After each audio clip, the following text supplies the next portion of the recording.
আল্লাহর ফেরেশতা জিবরাইল আলাইহিস সালাতু ওয়াস সালাম সঙ্গে সঙ্গে সে আল্লাহ নবীর পাশে দাঁড়িয়ে যান। আসসালামু আলাইকা ইয়া রাসূলুল্লাহ।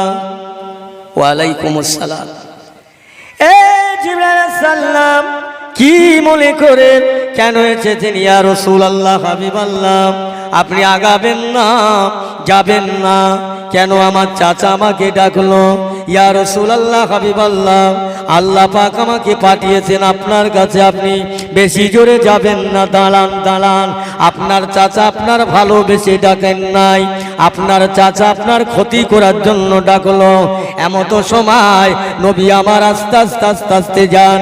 আবু জেহেল ঘরের মধ্যে থেকে দেখতে পেয়ে বলছে, এ আমার সহচারীরা ও আমার আপনজনেরা, কে কোথায় কারা, তো চলে এসো, জলদি করে এসো, দৌড়ে এসো। মোহাম্মদ আমাদের কবজার মধ্যে, মোহাম্মদ আমাদের কাছাকাছি।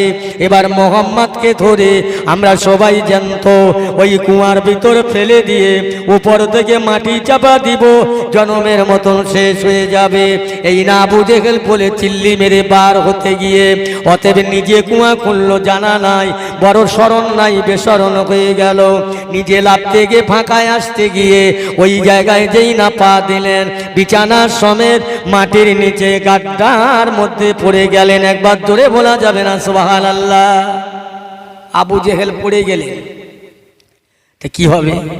তুলছেন বড় বড় রশি দিয়ে, কবিকল দিয়ে হয় না, মাটি জাম করছে, কাঁটা ফুটে যাচ্ছে পায়। কাকে ফেলার জন্য দিলে? আর কি হলো?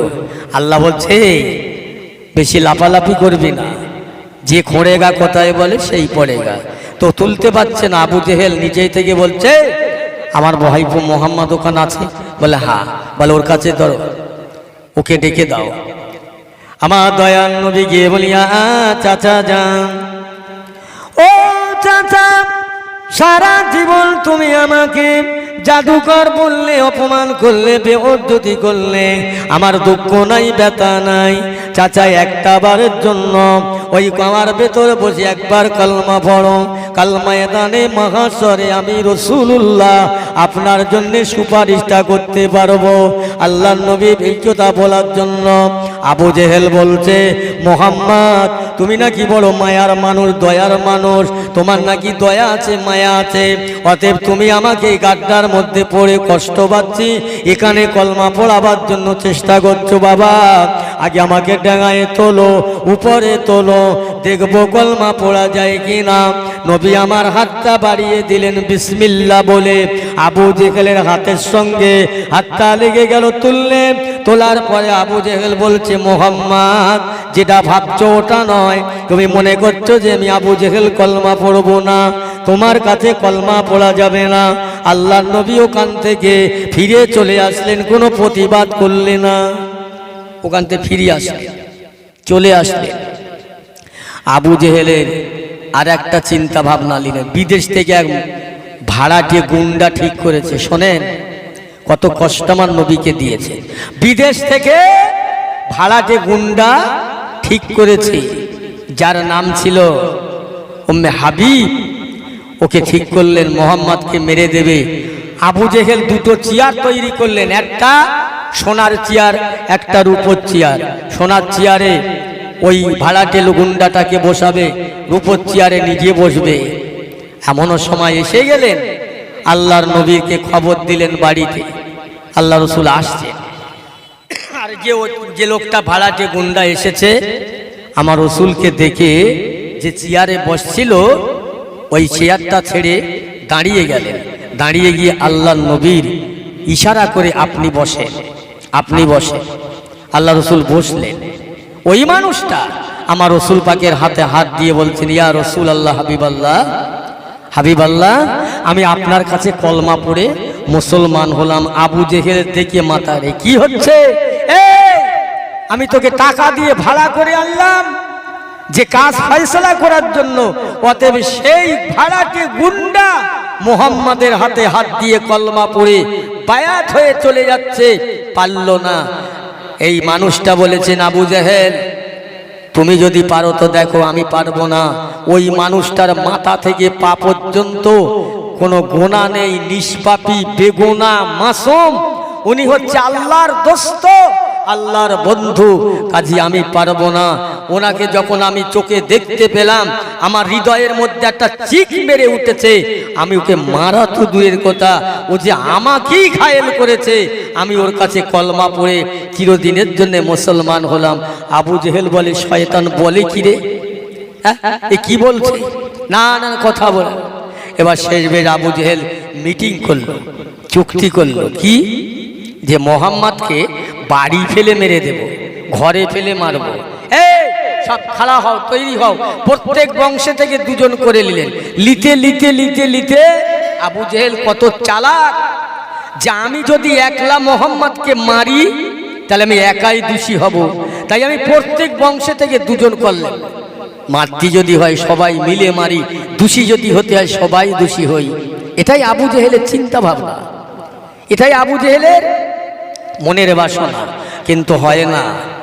37 জনা লোক নিয়ে আবু জেহেল মিটিং করে বলল, এই আজকের রাতটা চলে যাচ্ছে, আগামী রাত্রিরে মোহাম্মদের বাড়ি হানা দেয়া হবে, ধরা হবে, ওকে ওখানেই ফেলে শেষ করা হবে। ও তো কেউ নেই, মা নেই, বাপ নেই, চাল নেই, চুলো নেই, ঘর নেই, যা আছে ওই। অথচ ওর দলে লোক যাবে। আমি আবু জেহেল, আমার দলে থেকে লোক কেটে যাচ্ছে। অহংকার, হিংসা। ঠিক আছে, 37 জন মানুষ নিয়ে রাতের বেলা ঘেরোয়া করবে বাড়ি। আমার আল্লাহ বলছে আমি আমার নবীর হেফাজতকারী। সঙ্গে সঙ্গে জিবরাইল আলাইহিস সালাতু ওয়াস সালামকে আল্লাহ বলে দিলেন, জিবরাইল যাও তো আমার হাবিবকে এক্ষুনি বলে এসো, খবরটা দাও তিনি যেন এক্ষুনি মক্কা থেকে মদিনার দিকে রওনা হয়। জোরে বলবেন না সুবহানাল্লাহ। আল্লাহর তরফ থেকে হুকুম হলো। জিবরাইল আলাইহিস সালাম আসলেন, এসে আল্লাহ রসুলকে সালাম দিয়ে, ইয়া রাসূলুল্লাহ, হাবিবাল্লাহ, আপনি মদিনায় কেন?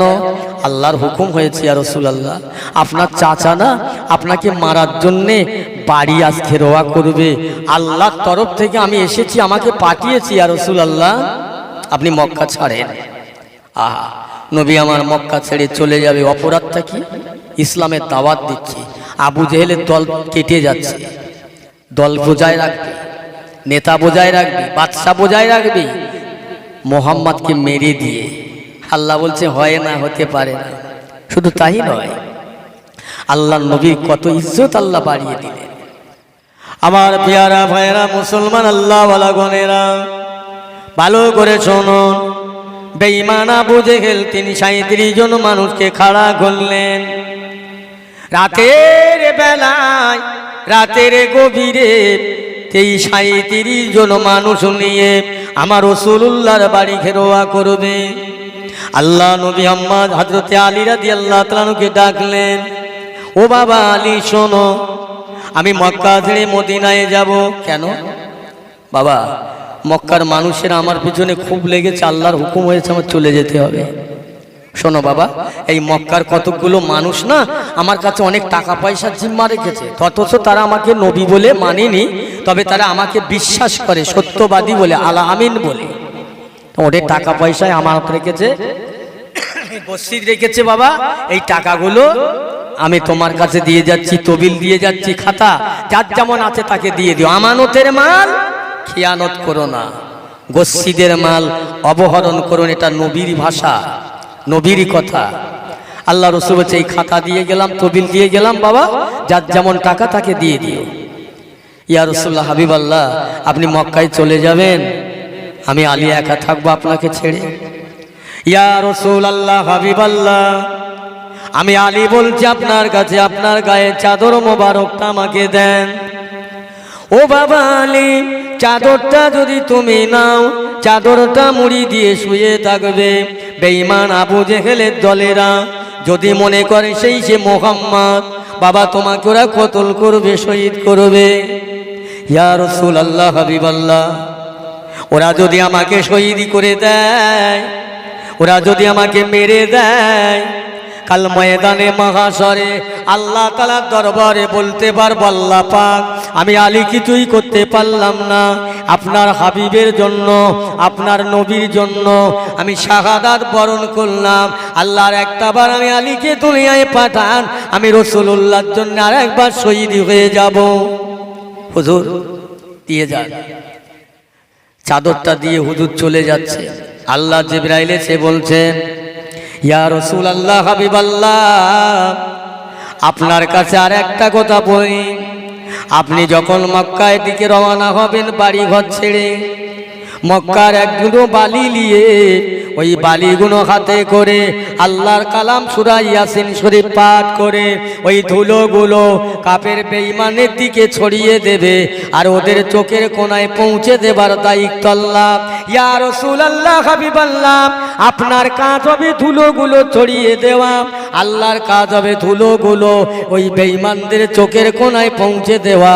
ওরা চোখলে যার যেই চোখ নিয়ে জান নিয়ে ব্যস্ত থাকবে, রোগড়াতে থাকবে, আপনি ওদের মাঝখান দিয়ে পার হয়ে যাবে, ওরা আপনাকে দেখতে পাবে না। জোরে বলুন সুবহানাল্লাহ। হুজুর করেন, একটু চলে যাবেন আপনি, ওরা দেখতে পাবে না। হযরত আলী রাদিয়াল্লাহু তাআলা আনহুর কাছে রুমাল গায়ের চাদরটা দিয়ে হুজুর কোথায় যাচ্ছেন? হযরত আবু বকরের ঘরে, রাসূলুল্লাহর প্রথম খলিফা, আহা সাহাবায়ে রাসূল। আল্লাহ রসুল গিয়ে হযরত আবু বকরের ঘরে একবার মাত্র ঠোকা দিলেন। আল্লাহর নবীকে আবু বকর বলছে, লব্বাইকা, হে আবু বকর, এই গভীর রাত্রে মক্কার মানুষ একটাও জেগে নেই, কোনো বাড়ি আলো বাতি জ্বলে না, সব নিঝুম নিস্তব্ধ। অতএব আমি তোমাকে একবার সাড়া দিলাম, আমার একবার সাড়া দেওয়ার পরে তুমি সাড়ার উত্তর দিয়েছো, তুমি কি ঘুমাও না? তুমি কি আরাম করো না?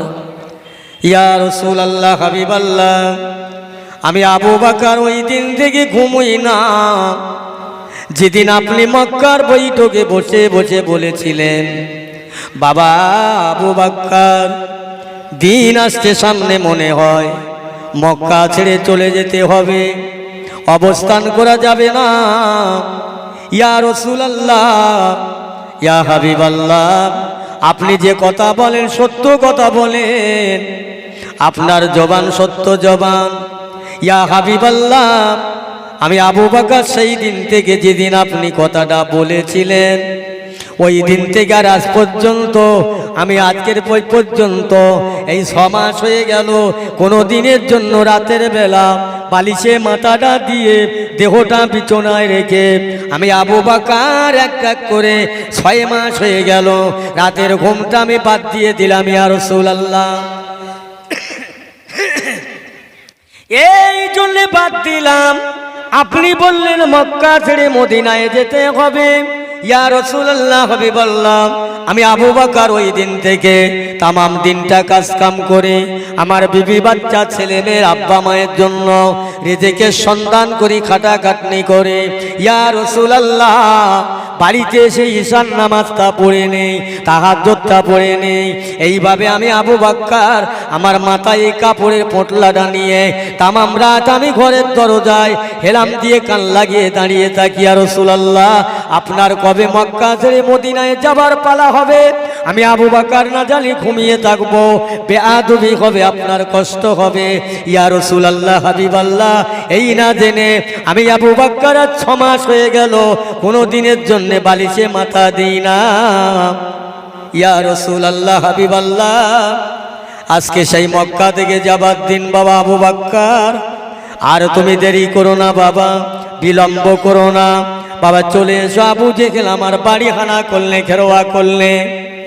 ইয়া রাসূলুল্লাহ, ইয়া হাবিবাল্লাহ, চলে যাচ্ছি, চলে যাব বাবা। আবু বকর চলে যাবে, শোনো, একবার তোমার বিবি বাচ্চার কথা ভাবলে না, একবার আব্বা মার কথা ভাবলে না, জন্মভূমির কথা ভাবলে না।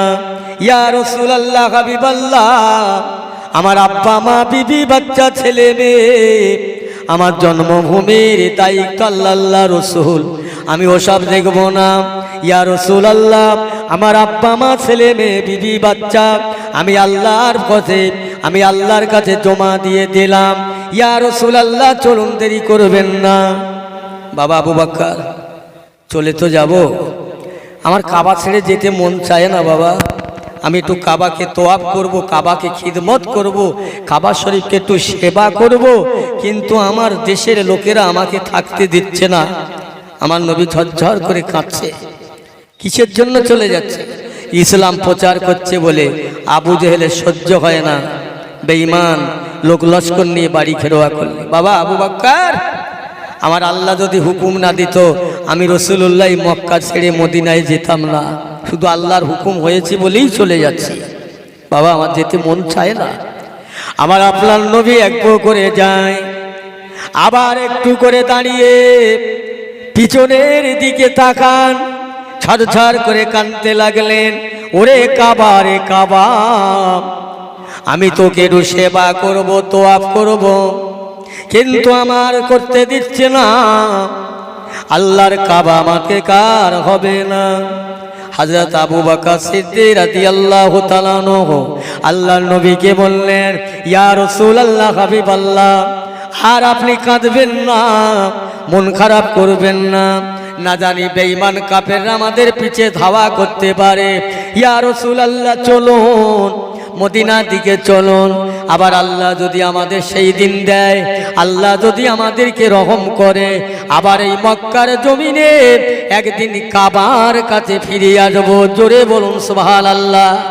যদি আল্লাহ চায় কাবার কাছে একদিন আল্লাহ আমার নিয়ে আসবে। হুজুর চলে কতটা রাস্তা মক্কা থেকে মদিনায়? হাজী সাহেবরা বলছে বর্তমানে এখন 500 কিলোমিটার রাস্তা মক্কা থেকে মদিনায়। রসুল যেদিন চলে যাচ্ছিল কোনো গাড়ি ঘোড়া যান বাহন কিচ্ছু ছিল না, হেঁটে হেঁটে দৌড়ে দৌড়ে কাফেরের অত্যাচারে, বেদিনদের অত্যাচারে, কি অত্যাচার, ইসলাম মানতে দেব না, ইসলাম প্রচার করতে দেব না, নামাজ পড়তে দেব না।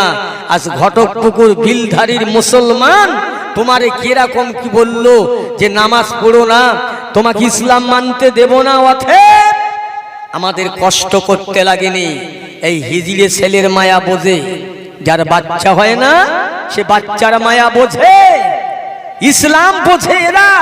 এদের রক্ত দিতে হয়নি, এদের জান দিতে হয়নি, এদের মাল দিতে হয়নি, এদের মার খেতে হয়নি। এরা কি বুঝবে? এরা কি বুঝবে? এরা কি জানবে? যারা জীবন দিয়েছে, রক্ত দিয়েছে, জান দিয়েছে, দিনের জন্য মাল দিয়েছে, তারাই বুঝবে ইসলামের কদর। এই জন্য বলছি ভাই, আল্লাহর কসম করে এই দুনিয়ায় আমাদের কেউ নাই, কিয়ামতের আখিরাতে আমাদের কেউ থাকবে না। একমাত্র এই দুনিয়া আখিরাত আমাদের সঙ্গে ঈমান আর আমল আর রইল আল্লাহ, আল্লাহ রসুল। জোরে বলুন সুবহানাল্লাহ। এই আল্লাহ যার উপরে মদত হয়েছে, রসুল যার উপরে খুশি হয়েছে, আর তার দুনিয়ায় কোনো ভয় নেই, লাপরোয়া, সে কাউকে পরোয়া করে না। আল্লাহর যে হয়ে যায়, আল্লাহর নবীর যে হয়ে যায়, আল্লাহ তার হয়ে যায়, আল্লাহর নবী তার হয়ে যায়, তাম দুনিয়াবাসী তার দুশ্মন, আল্লাহ তার বন্ধু। জোরে বলুন সুবহানাল্লাহ। কি আপনারা জানেন না আল্লাহর নবী তো এত কষ্ট করলেন, সাহাবায়ে রাসূলরা কি করলেন? হেঁটে হেঁটে হেঁটে হেঁটে হেঁটে হেঁটে এতটা রাস্তা রাত ভোর চললেন। নবী আমার কখনো হেঁটেছেন, কখনো দৌড়েছেন, পাথর খোলা পাহাড়ি দেশ, কত পায়ে হোঁচট লেগেছে, কেটে গেছে, আমার রাসূলুল্লাহর কষ্ট হয়ে গেছে, তামাম রাত খাওয়া দাওয়া নেই, মদিনায় এখনো পৌঁছালো না। পাহাড়ের এক গাড্ডার ভিতরে হযরত আবু বকর বলছে, হুজুর সারাটা রাত আমরা দৌড়ালাম, কষ্ট হলো হুজুর, একটু বিশ্রাম নেই চলে। কোথায় বিশ্রাম নেবে বাবা? হুজুর এই পাহাড়ি গুহার ভিতরে দেখি না কি জায়গা আছে কি না। আমার নই বলছে, দেখো বাবার মধ্যে ঢোকা যায়। হুজুর আপনি দাঁড়ান, আপনি দাঁড়ান, আমি আগে যাই। আবু বকর সিদ্দিক রাদিয়াল্লাহু আনহু আগে গিয়ে দেখছেন কি বালি পাথর কাঁকর, পাহাড়ি দেশ, মরুভূমি দেশ, দুহাত দিয়ে হুজুর সরাচ্ছেন। আল্লাহ রসুল আল্লাহর হাবিবকে আল্লাহ নূর করে, জ্যোতি করে, বেগুনা মাসুম করে পাঠালেন, যার ছায়া জমিনে পড়ে না, যার ছায়া জমিনে পড়ে না, যার পেশা পায়খানা লালা তো আল্লাহ পাক এত নেয়ামত দান করলেন। সেই নবী আজকে মক্কা থেকে মদিনায় যাবার আগে পাহাড়ের গুহার ভেতরে, যেখানে মানুষ বসবাস করে না, মানুষ থাকার জায়গা নয়, ও মুসলমান ইমানদার, আল্লাহর নবীকে এই জায়গায় নিয়ে ঢোকানো হয়। আবু বকর সিদ্দিক ঢুকে দেখলেন ওই জায়গাটা বালি আর পাথর আর কাঁকরে ভরা। দুহাত দিয়ে পরিষ্কার করলেন, ইয়া রাসূলুল্লাহ শোন, আর দেরি করবেন না, আপনি চলে আসেন জায়গাটার মধ্যে লুকিয়ে পড়ুন। হুজুর আল্লাহর নবী আবু বকর সিদ্দিক রাদিয়াল্লাহু তাআলা আনহুর কোলের উপরে মাথা রাখলেন, মাথা রেখে ঘুমিয়ে পড়লেন। ঘুমালেন। আবু বকর সিদ্দিক রাদিয়াল্লাহু বসে আছে, আমার নবী ঘুমাচ্ছে, মুখটা দেখছে রাসূলুল্লাহ চেহারা মোবারকটা আবু বকর সিদ্দিক রাদিয়াল্লাহু তাআলা যত দেখে যেন আশা মেটে না, মন ভরে না। বারবার দেখতে দেখতে ভাই দেখতে পেলেন আবু বকর সিদ্দিক কি পাহাড়ের ওই গুহার ভিতরে বড় বড় বিষাক্ত সাপের চালা। চিন্তা করলেন আবু বকর সিদ্দিক যে আল্লাহ রসুলের মক্কা থেকে মদিনায় যাওয়ার হুকুম দিলেন আল্লাহ, কিন্তু এখানে একটু বিশ্রাম নেব, এই যে বড় বড় বিষাক্ত সাপের চালা, কি হবে? আমার নবীকে কি করে বাঁচাবো, কি করা যাবে? আবু বকর সিদ্দিক চিন্তা করছেন, আর আমার নবী একটু ঘুমাচ্ছেন। হায় হায়, আমার রসুলের ঘুম ভাঙাবো না, আমার রসুলের কষ্ট দেব না বলে হুজুর কি করলেন জানেন? সাহাবা আবু বকর সিদ্দিক রাদিয়াল্লাহু তাআলা আনহু নিজের মাথার পাগড়ি ছিঁড়ে টুকরো টুকরো করে তামাম চালার মুখগুলো আটকে দিলেন, বন্ধ করে দিলেন, একটা চালা খোলায় না। ওই চালাটা নিজের খুব নিকটে পায়ের গোড়ালি দিয়ে চালাটার মুখটা আটকে রাখলেন, কিন্তু চালার মধ্যে সাপ বার হওয়ার জন্য চেষ্টা করছেন চালা দিয়ে, ওরাও বার হতে পারছে না। হুজুরে আবু বকর সিদ্দিক যেখানে পায়ের গোড়ালি সাপ, ওই জায়গায় তিনবার দংশন করলেন। হুজুর তবু পা সরালেন না, আবু বকর সিদ্দিক পা সরালেন না। শরীরের চেহারা নীল হয়ে গেছে, যন্ত্রণা হচ্ছে, অসহ্য যন্ত্রণা। আহা, আমার নবীকে তবু জাগায় না। আল্লাহ রসুলের সাহাবী আবু বকর সিদ্দিক রাদিয়াল্লাহু তাআলা আনহু দুটো চোখের পানি আমার রাসূলুল্লাহর চেহারা মোবারকে অবস্থান করলেন। হুজুরের ঘুম ভেঙে গেলেন। বাবা আবু বকর, চোখে পানি কেন বাবা? এত কি হয়েছে? হ্যাঁ, বাপ মার কথা মনে হয়েছে, বিবি বাচ্চার কথা মনে হয়েছে, জন্মভিটের কথা মনে হয়েছে? ইয়া রাসূলুল্লাহ, হাবিবাল্লাহ, আমি আবু বকরকে মাফ করুন, আমি আবু বকরকে ক্ষমা করুন, আমি আপনার কাছে মাপ চাই। আমার আব্বা মায়ের জন্য কাঁদি না, বেটা বেটির কথার জন্য কাঁদি না।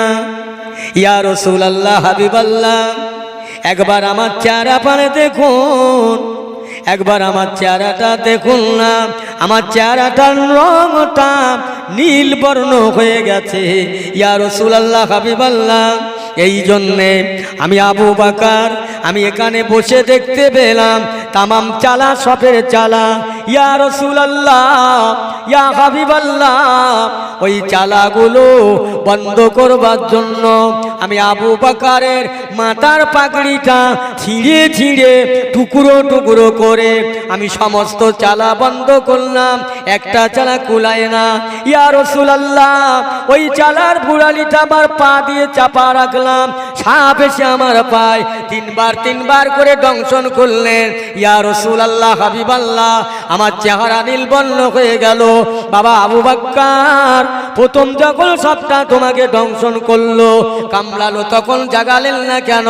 ইয়া রাসূলুল্লাহ, হাবিবাল্লাহ, আমি আবু বকর মরে গেলে আমার মতো আবু বকর হাজার হাজার তৈরি হবে, আপনার যদি ক্ষতি হয় আমি কি জবাব দেব? ইয়া রাসূলুল্লাহ, হাবিবাল্লাহ, আমি আবু বকর মরতে রাজি আছি, আপনার কষ্ট হতে দেব না। আপনি তামাম রাতটা ধরে কখনো খেটেছেন, কখনো দৌড়েছেন, কখনো পাথর লেগেছে, পায়ে কেটে গেছে, কষ্ট হয়েছে। ইয়া রাসূলুল্লাহ, আপনি আরাম করে ঘুমাবেন, আমি ঘুমটার ক্ষতি করতে রাজি নয়, এই জন্যে আমি আপনাকে ডাকিনি, আমি আপনাকে জাগাই নাই। আমার আপনার নবী, দয়ার নবী, বিশ্ব নবী হুজুর বললেন, বাবা আবু বকর পাটা সরিয়ে লাও, পাটা নাড়াও। দয়ার নবীর গালের লালা মোবারক ওই জায়গায় বসিয়ে দেওয়ার পরে আবু বকর সিদ্দিক রাদিয়াল্লাহু তাআলা বলেন, ইয়া রাসূলুল্লাহ, হাবিবাল্লাহ, আপনার গালের লালা দুধু মোবারকের ওসিলায় আমার সাপের সমস্ত বীজগুলো ঠান্ডা হয়ে যায়। জোরে বলেন না সুবহানাল্লাহ। হুজুর আর কোনো কষ্ট নাই, কি গো, সাপে কামড়ালে হসপিটালে নিয়ে বলতে হবে কি সাপে কামড়েছে, তারপর তার চিকিৎসা। আমার নবী ওটাও জিজ্ঞাসা করলেন। যাক, ওর মধ্যে আমার নবী আছে, আবু বকর সিদ্দিক রাদিয়াল্লাহু তাআলা আছে। এখন বেঈমান কাফের আবু জেহেলের দলেরা ওরাও বেরিয়ে পড়েছে মদিনার পথে। বেরিয়ে যে জায়গাটা আমার নবী আছে ওই জায়গায় গিয়ে সব কাতারে কাতারে আল্লাহর নবী আবু বকর সিদ্দিক রাদিয়াল্লাহু তাআলা নবীকে বলছে, হুজুর ওই দেখো সেই মক্কার কাফেররা আমাদের পিছনে, ওই দেখো বাইরে অনেক মানুষ, ওরা আমরা মাত্র দুজন। এই আবু বকর, আমরা দুজন নয়, আমরা দুজন নয়, আমরা তিনজন। আমি রাসূলুল্লাহ, তুমি আবু বকর, আর সাথে আমার আল্লাহ। জোরে বলুন সুবহানাল্লাহ। আমরা দুজন নয়, আমরা তিনজন আছি, চিন্তা নেই, চিন্তা করো না। রসুল সাহস দিলেন। ওরা সব ঘুরছে, কোথায় গেল মোহাম্মদ, এখান থেকে কোথায় গেল।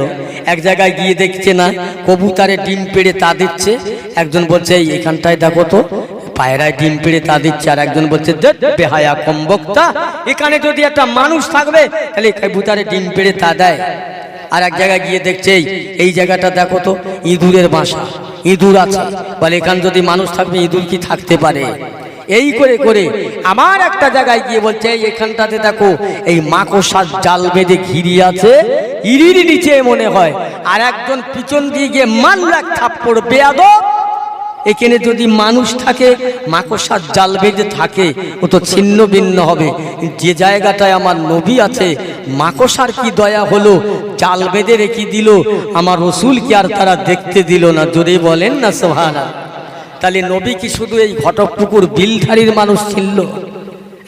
তাম পৃথিবীর যত যা কিছু আছে সব আমার নবীরে চেনে, সব নবীরে ভালোবাসে। সবার নবী, গাছের নবী, মাছের নবী, দরিয়ার নবী, পাহাড় পর্বত, এক কথায় 18,000 মাখলুকাতের নবী। বলুন না সুবহানাল্লাহ। তাহলে সবাই চিনলো, সবাই ভালোবাসলো, বেঈমান আবু জেহেল চিনতে পারলো না।